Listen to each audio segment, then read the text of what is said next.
Whisper from the Black Forest. In a village hidden among rolling hills stood the old forester's house.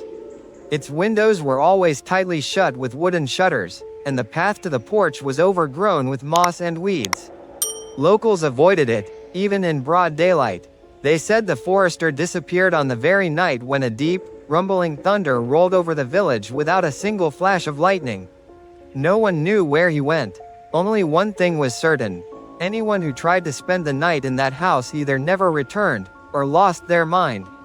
But Marina, a journalism student, didn't believe in rustic superstitions. She came from the city to make a report about the mystery, determined to spend the night there with nothing but a camera and a voice recorder. She arrived at sunset. The forest around her was unnervingly quiet. No wind, no birdsong, only the dry crunch of her own steps. The house greeted her with the creak of old boards and a suffocating smell of damp earth and decay, as if the door hadn't been opened in years. Marina set up her camera, turned on her flashlight, and pressed record. Village of Lesnaya. Time, 9:15 p.m. Entering the forester's house. The floorboards groaned so loudly that every word sounded like a whisper. She stepped into the main room. On the walls hung old black and white photographs. The forester in a worn coat, and beside him a thin little girl with empty eyes. Both wore the same wide, unnatural smile, too wide, as if drawn on. Marina leaned closer to one of the photographs and noticed the girl's eyes glistened slightly. As if they were wet. As if they were alive. She blinked. The flashlight flickered, and at that exact moment, a soft sound came from the hallway. Shush, shush, as though someone was running a hand across the wallpaper. Marina froze, her heart plunging into her stomach. Probably the wind, she whispered to herself. But all the windows were boarded shut. She stepped toward the hallway. The sound came again, closer this time. Now it was a whisper, broken words, like someone scraping their tongue against the air just around the corner. The beam of her flashlight caught a wooden door leading to the basement. Deep, fresh scratches marred the wood. The door was slightly ajar. A cold draft seeped through, carrying the smell of wet soil. "I'm going down," she said in a trembling voice to the recorder. But then, right next to her ear, a whisper slithered through the darkness. "Marina." She spun. Her heart pounded so hard it hurt. Then, from above, a shutter slammed shut. Marina tilted her head toward the ceiling. Through a crack in the planks, something was moving, a shadow with impossibly long fingers. The recorder hissed with static. Through the crackling came distorted words. "They are waiting below." Marina lunged for the front door, but it wouldn't budge, as if someone on the other side held it fast. The house itself seemed to tremble, alive. Photographs began to fall one by one. On each fallen picture, the same little girl now smiled wider, her eyes nothing but black voids. The whisper rose into a raspy breathing. From the basement came laughter, childlike, but stretched and echoing like a voice from a deep mine. Marina screamed and rushed to the window. The glass cracked but would not shatter, as if made of metal. Then, from the half-open basement door, a hand emerged. Pale, long, with claws like an animal. It grabbed the edge of her flashlight and tugged it downward. Marina held on, and suddenly, the light went out. Darkness. Only the recorder kept running. In the silence came her ragged breathing, and a small child's voice. "Stay with us, mother." The next morning the locals found the house empty. The voice recorder lay on the floor, coated in dust. On the tape was nothing but breathing and a faint whisper. "She is with us now." Since then, at night, the forest sometimes echoes with a woman's scream, cutting off abruptly, followed by a child's laughter that drifts deeper and deeper into the Black Forest.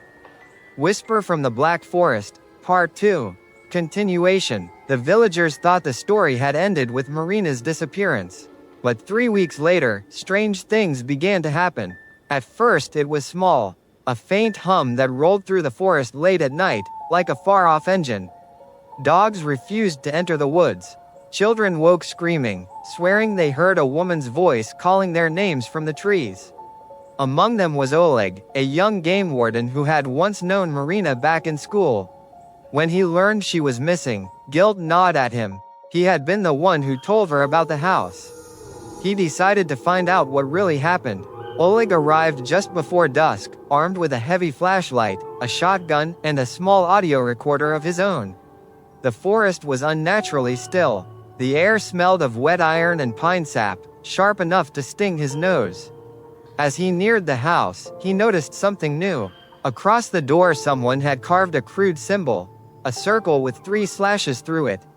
The wood around the carving was fresh, too fresh for a building abandoned for decades. The door stood open. Inside, the air was damp and cold, as though the house were breathing. Photographs still littered the floor, but now every single frame was empty. Only pale rectangles of faded paper remained where faces once were. Oleg raised his recorder. The static began immediately, like a swarm of bees. Through the hiss came a faint female voice, distorted but unmistakable. It was Marina. "Don't follow the stairs." His blood chilled, yet, as if pulled by invisible strings, he turned toward the basement door. The door creaked open without his touch. A smell of wet soil and old metal drifted upward. His flashlight flickered, dimming to a weak glow. From below rose a sound, slow, deliberate knocks. 3 beats. Pause. 3 beats. Like something inside the earth was knocking back. Oleg gripped the railing and descended. The steps groaned beneath his weight. Each knock grew louder, matching the rhythm of his heart. Halfway down, he froze. On the dirt floor of the basement stood a child. A little girl in a faded dress, her face hidden by a curtain of black hair. In her hand she clutched a broken photograph frame. "Where is Marina?" he managed to whisper. The girl slowly lifted her head. Her eyes were pits of darkness. Her mouth stretched into a smile far too wide for a human face. She stayed. The flashlight died. Darkness swallowed him whole. From above, the front door slammed shut.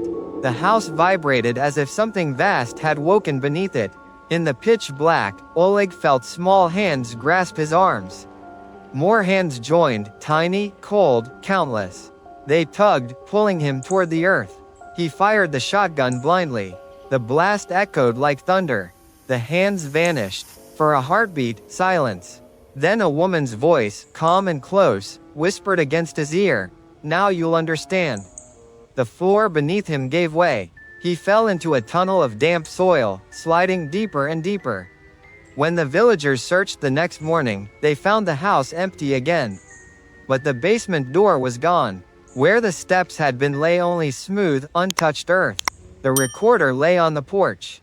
Its final seconds played a single sound, the distant laughter of a child and Marina's voice, faint and hollow, repeating one word. "Stay."